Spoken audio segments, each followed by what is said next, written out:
हालै सम्पन्न अन्तर्राष्ट्रिय गफाडी वर्ल्ड कपको फाइनलमा चोपाल देशका तर्फबाट खेल्नुभएका चेपी झोलीज्यूले निकाल देशको प्रधानमन्त्री झरेन्द्र गोदीलाई गफको मैदानमा निकै पछाडि पार्दै 5 वटा स्वर्ण पदक जितेर नयाँ विश्व कीर्तिमान कायम गर्नुभएको छ।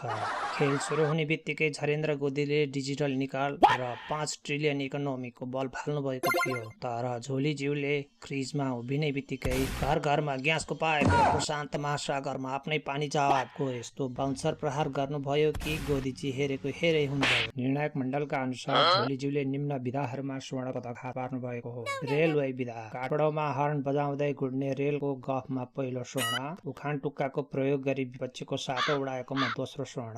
स्वास्थ्य विधा, बेसार पानीले कोरोना भगाउने अन्तर्राष्ट्रिय फर्मुला दिए बापत तेस्रो स्वर्ण।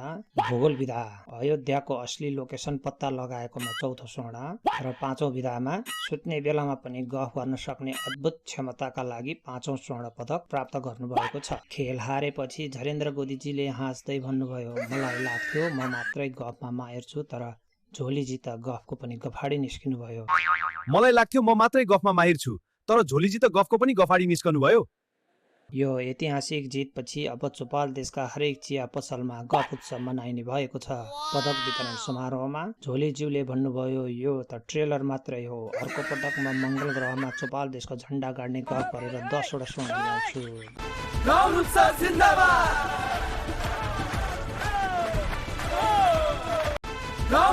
जिन्दाबाद।